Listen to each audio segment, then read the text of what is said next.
próximo segmento a ser abordado será os cordões espermáticos, tá? Então, o cordão espermático é formado...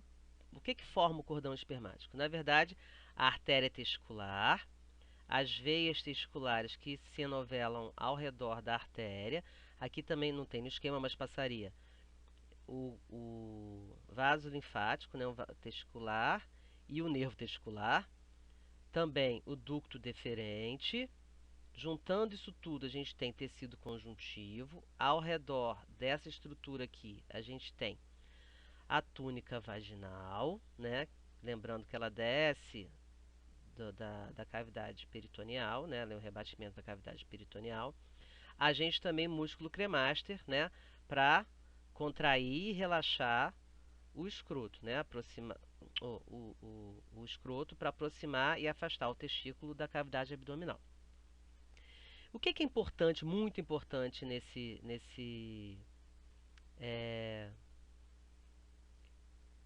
segmento, né, nos cordões espermáticos? É essa estrutura aqui, que chama plexo pampiniforme. Vocês viram lá na anatomia. E o que é o plexo pampiniforme? Na verdade, é um sistema de contracorrente em que o sangue mais quente, que vem da cavidade abdominal, ele vai sendo refrigerado pelo sangue venoso que é drenado do testículo. Então, qual a grande importância disso? Bom, se o sangue não fosse refrigerado, iria chegar no testículo com a temperatura da cavidade abdominal. E o testículo, a gente já viu que ele tem que trabalhar, ele tem que estar numa temperatura abaixo da temperatura corpórea. Então é importante que esse sangue, quando chegue aqui, ele já chegue numa temperatura baixa, o que facilita, então, que na manutenção da temperatura testicular abaixo da temperatura corpórea. A gente tem que lembrar também que é muito importante esse sistema de contracorrente, porque a gente não tem gasto de energia, né? A gente não gasta energia para refrigerar o sangue que está chegando no testículo.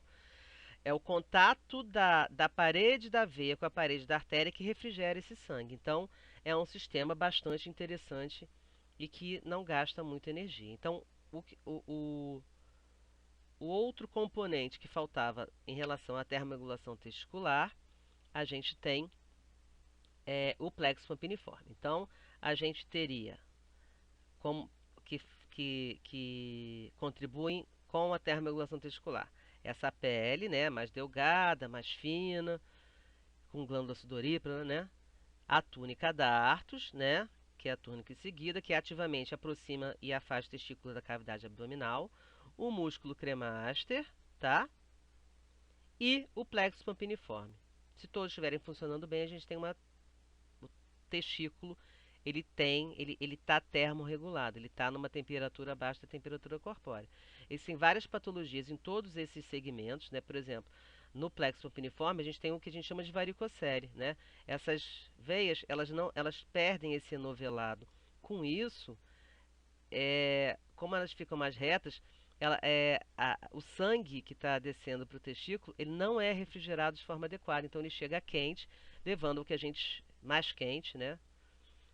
Ao testículo, levando ao que a gente chama de degeneração testicular por causa térmicas. Durante a aula síncrona, eu posso falar mais um pouco para vocês, posso até mostrar alguns slides de degeneração testicular, com ultrassom, dos animais que eu faço, que eu atendo.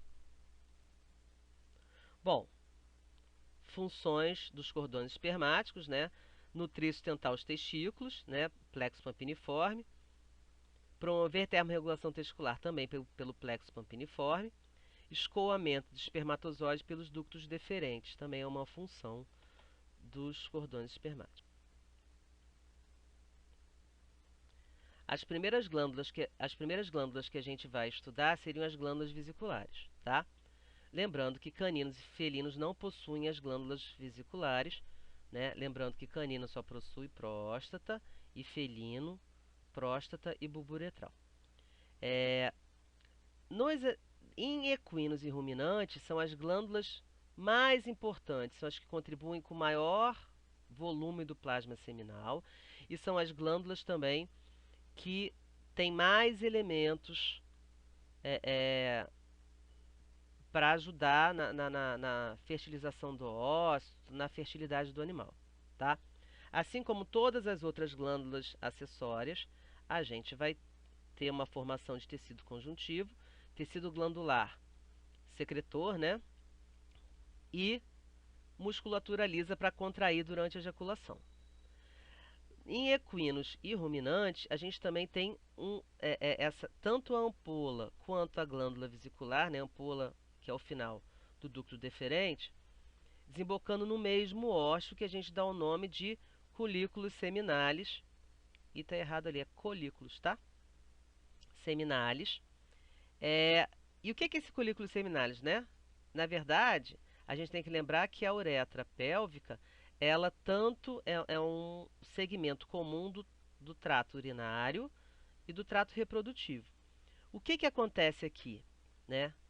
Se, para evitar que haja a ascensão, né, retrogradamente, a urina invada tanto glândula vesicular quanto a ampola, a gente tem um espessamento, um aumento da musculatura lisa nessa região da uretra. Então, conforme está urinando, está fechado. Se o animal, durante a ejaculação, então, há essa musculatura, esse aumento de musculatura relaxa, como se fosse um ósseo, e o sêmen, então, ele é escoado para a uretra pélvica e vai para a uretra peniana logo em seguida. Tá certo? A glândula vesicular, né, também secreta um elemento chamado gel, né? É uma substância gelificada nos equinos, tá certo? Esse gel, ele funciona, é um elemento mais denso, ele é a última fração ejaculada pelo cavalo e serve para quê? Como ele é a última fração ejaculada pelo cavalo, ele fica mais próximo da cérvix, tá? Se ele fica próximo da cérvix, ele evita que os espermatozoides tentem nadar em direção à vagina. Porque na hora que eles encostam nesse gel e tentam nadar, eles veem que é difícil, eles dão meia volta e vão para o lugar certo, né? Que seria em direção à tuba uterina. Tá certo? Suínos também secretam gel, mas o gel dos suínos é secretado pelas glândulas bulbouretrais, que no caso dos suínos são as mais importantes. E assim, gente, quando a gente vai trabalhar com sêmen de equino, o que vai acontecer? A gente normalmente, para congelar ou para refrigerar sêmen do equino, a gente tira esse gel, tá? A gente retira o gel. Por quê? Porque o gel, ele dificulta a motilidade, né, a movimentação dos espermatozoides. E a gente trabalha para congelar, atrapalha bastante, tá? Então a gente retira esse gel e depois a gente entra com os produtos que ajudam no congelamento, que a gente chama de diluidor para o sêmen do cavalo, tá? Como é que a gente tira? A gente pode tirar com gás, mas não funciona muito bem. Existe um filtro de polietileno, né, filtro do gel, que a gente acopla a vagina artificial e já, assim que o animal ejacula, e o sêmen passa por dentro desse filtro, o gel fica retido e só passa a fração espermática né, que a gente vai trabalhar tanto para congelar quanto para refrigerar. O que mais tem nesse... O que compõe, né, o plasma seminal das glândulas vesiculares? Então a gente vai ter frutose, um tipo de açúcar que serve para ativar o espermatozoide, inositol e sorbitol, que também servem, na verdade, são dois álcools, né? Mas que serve também para estimular os espermatozoides, tá? As mitocôndrias conseguem utilizar esses elementos para produzir energia. Ergoteína, que é uma proteína que ativa junto com outras proteínas os movimentos de cauda do espermatozoide. Ácido ascórbico, tá? Para fazer o pH adequado do plasma seminal.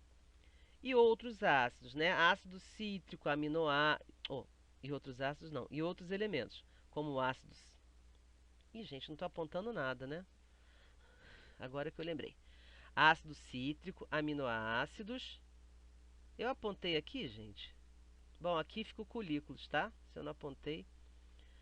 Ácido cítrico, aminoácidos, proteína, potássio, lipídios, fosforilcolina, né? Que serve para também manter para o metabolismo espermático, prostaglandinas que ajudam na contração de musculatura lisa, entre outros, tá? A gente tem sódio, potássio, enfim, tem outros elementos, tá certo?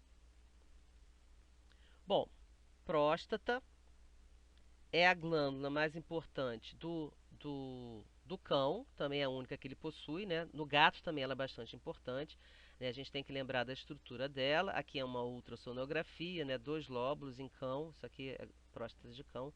A gente vai ter 2 lóbulos super importantes, porque nas patologias esses lóbulos, se ele tiver assimétrico, a gente sabe que é um tipo de patologia, se eles estiverem aumentados e simétricos é outro tipo de patologia, então super importante, a gente palpa a próstata de cães, né? A gente tem muito problema de cão a partir dos 8 anos, assim como em humano, vários animais, os cães têm hiperplasia prostática, tá?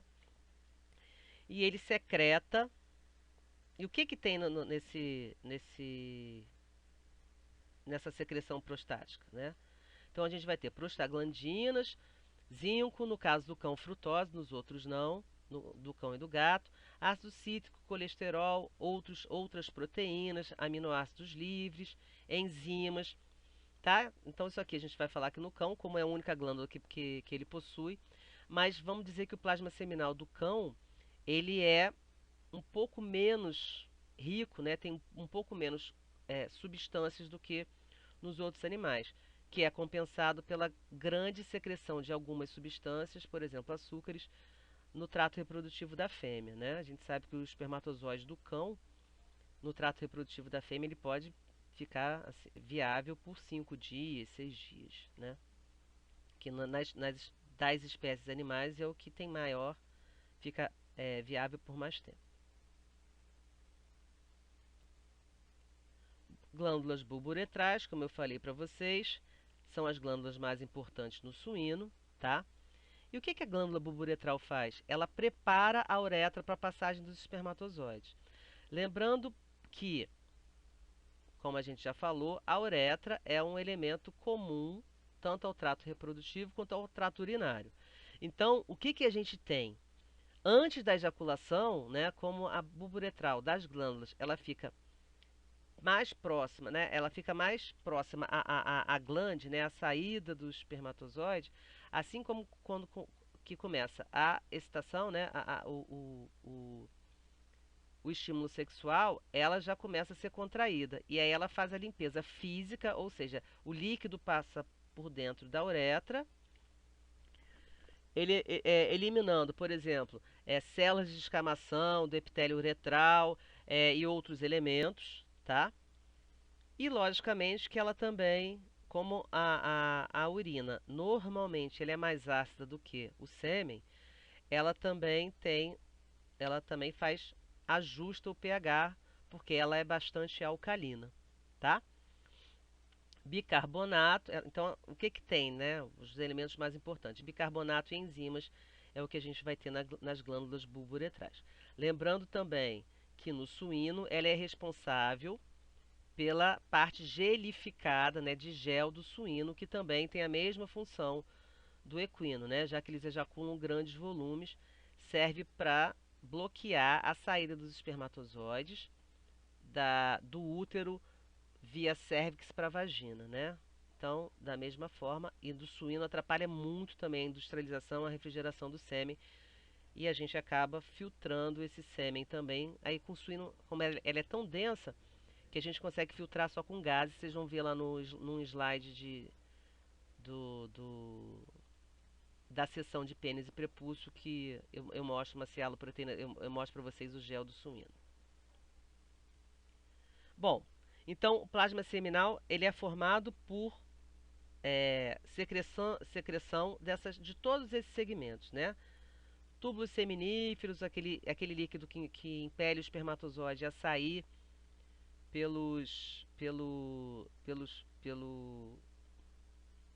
até os ductos eferentes, né? Epidídimos também secretam algumas substâncias, amporas para os animais que possuem glândulas vesiculares, próstata e glândulas bulburetrais são esses segmentos que contribuem na formação do plasma seminal. E ele é formado por quê? Tanto por elementos orgânicos quanto por elementos inorgânicos, né? Exemplos de elementos orgânicos: a gente tem enzimas, proteínas, tá? Hormônios. E inorgânicos, a gente tem principalmente os eletrólitos, né? Sódio, potássio, magnésio, selênio, os macro e microelementos. Selênio, é, desculpa, cobre, zinco. Então, isso a gente tem o plasma seminal formado por todos esses elementos, né?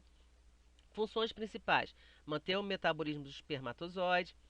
A gente tem também limpeza e neutralização da uretra, como a gente já viu. Neutraliza também a acidez da vagina, né? A vagina normalmente é mais ácida, principalmente para aqueles animais que fazem ejaculação intravaginal. E tem várias proteínas importantes, né? Algumas, inclusive, a gente pode medir se elas estão presentes, enquanto elas estão presentes, e a gente pode é, já pensar, né? Predeterminar se esse animal é um animal mais fértil ou menos fértil, dependendo do que vai ter. Tanto que, assim, animais são subférteis, muitas vezes a gente centrifuga o sêmen, retira o plasma seminal desse animal e coloca o plasma seminal de um animal que a gente sabe que é super fértil.